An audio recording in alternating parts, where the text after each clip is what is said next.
Hey everybody, Christian from Treasure Town here. Today we're going to be going into New York City to purchase a coin collection. I'm really excited to see what they have. Apparently there's some gold, there's some silver, and I'm going to try to bring you along the journey as we make more moves, kind of picking up items around the world. So yeah, excited to do that and take a look around. It's a big city. I don't spend as much time in New York as I'd like, so very excited to be here.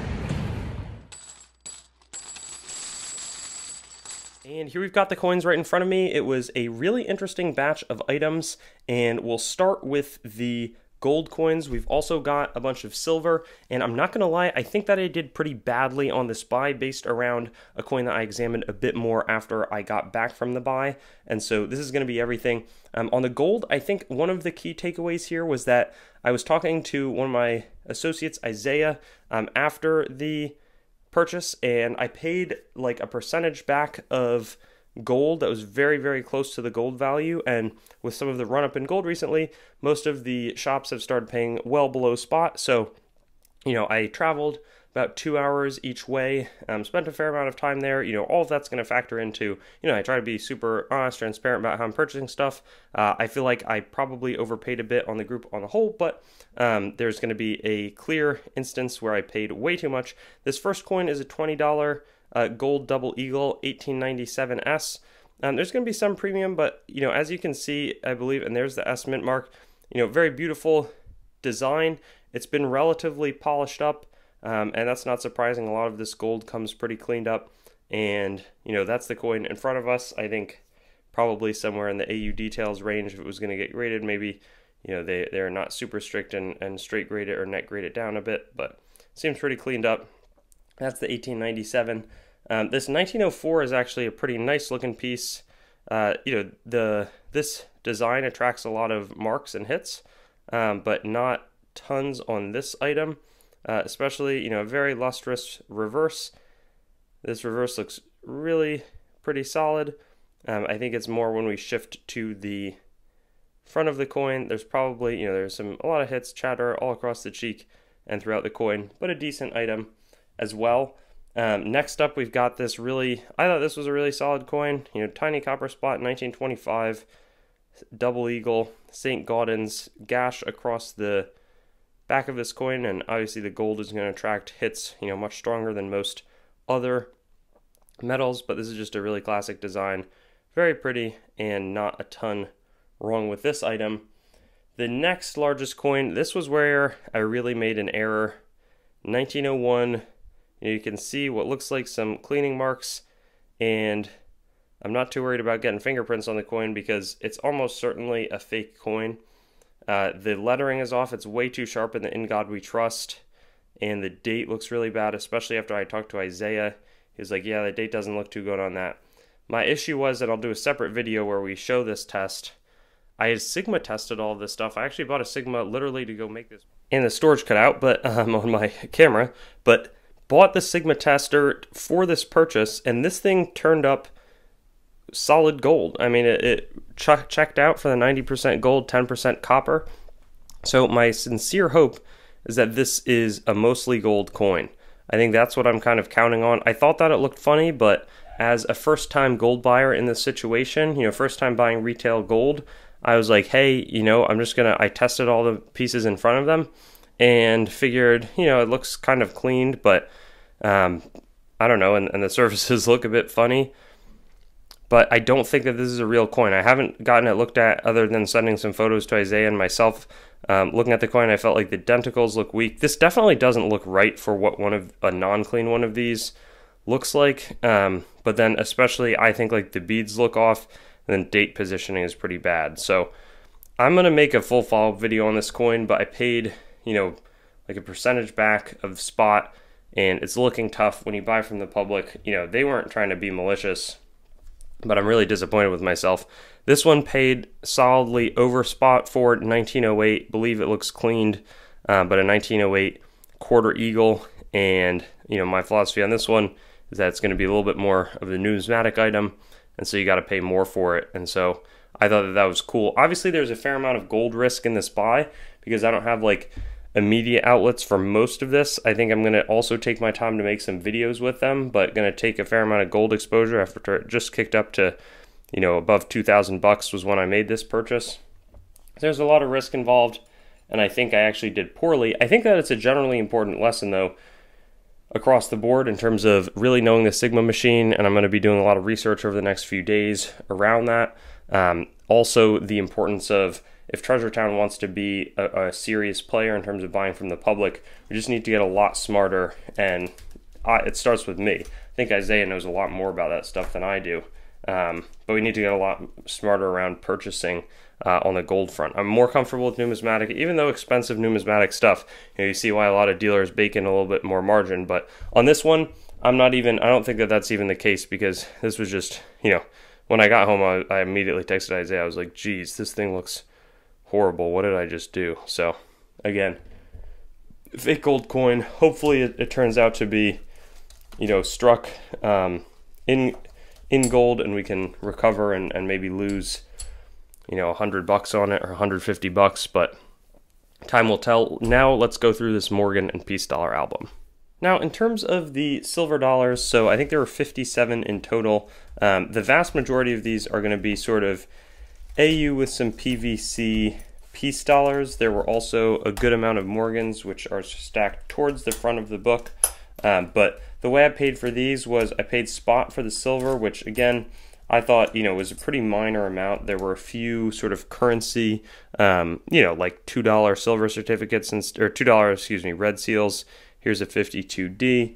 And I basically was like, look, I could pay you 50 cents over on this material.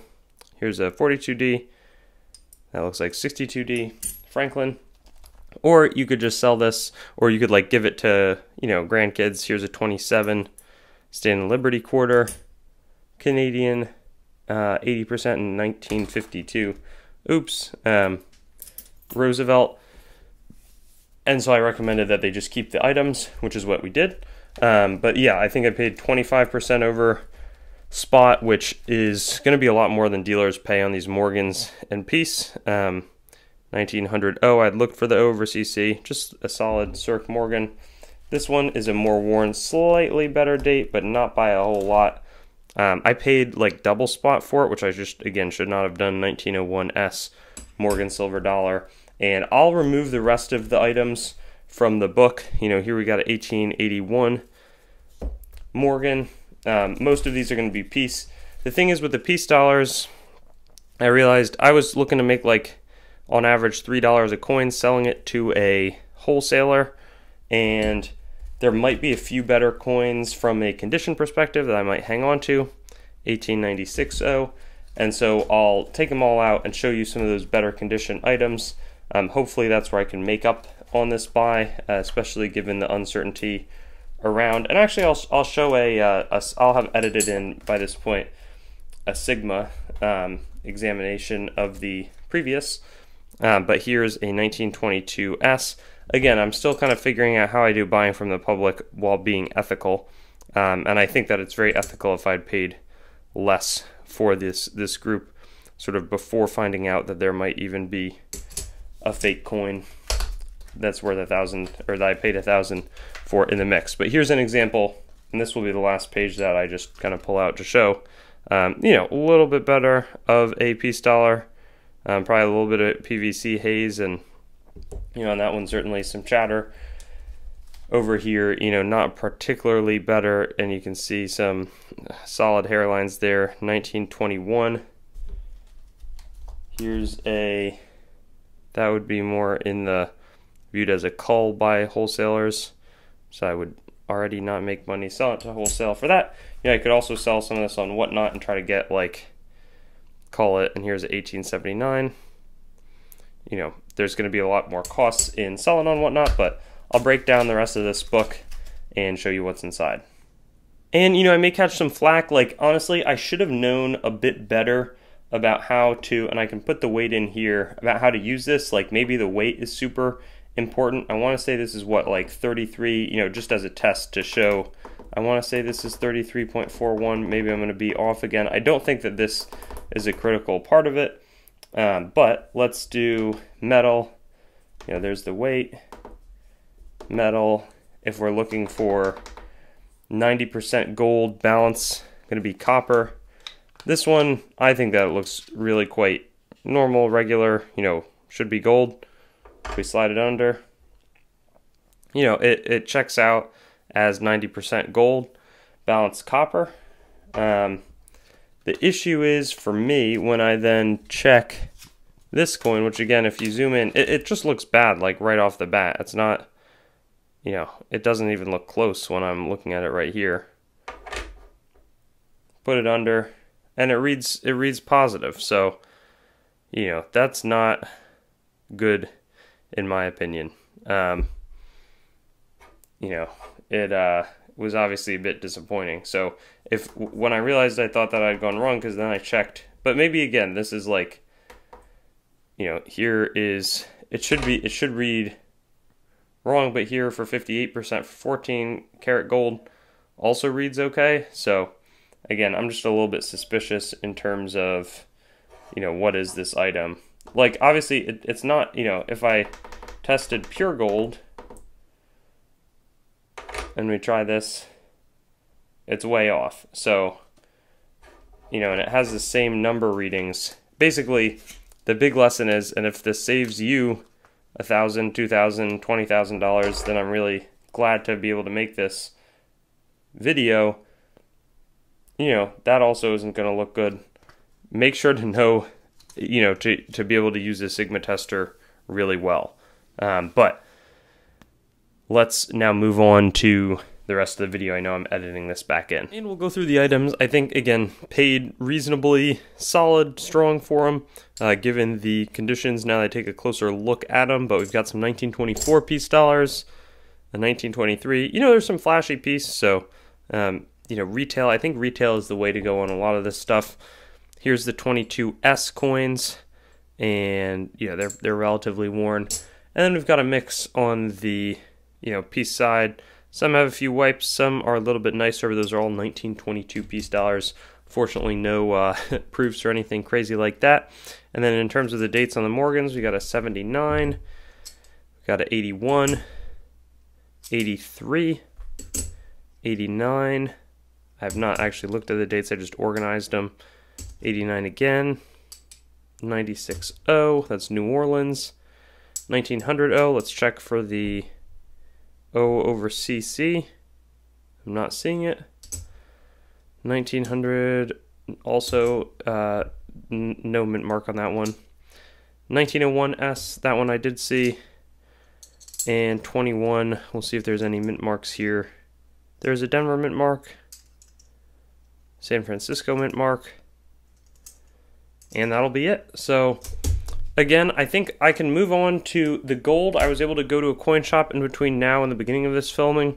They also, it weighed like probably 0.1 grams over, so I'm not going to have it on this video, but we'll do like a full resolution, and I'm going to send it to a refiner and see how it works when they melt it, all that sort of thing. Let me know what you thought of this collection, if there were any lessons that you found interesting. I think that generally it was a bad buy, but a really good lesson. I think in the coin business, you know, you lose $1,000, it hurts a ton, but I'm a little bit of a bigger, you know, operation, so I think I can absorb the loss a bit better. But I do think, honestly, I probably, given the price, given where retail, you know, buyers off the street are paying, sometimes I do have to pay and make it a little bit more profitable. Even if that wasn't there, I think just like looking it over, not even factoring in the time that I went to go someplace, you know, you probably have to widen the spread a bit when you take it from that business angle. You know, if that's a day away from running a whatnot auction of 500 items or uploading, you know, 100 items to my website. There's a lot of things like that, factors, considerations, but we've got some exciting stuff coming up, and I hope to keep you updated on more of my moving around buys. Thanks for watching the video. Make sure to head on over to treasuretown.com and sign up for our email list to stay up to date on everything that's happening, whether it's auction updates, exciting new inventory drops, coin collecting news, or general informational resources. Hope you enjoyed the video, and I'll see you on another one.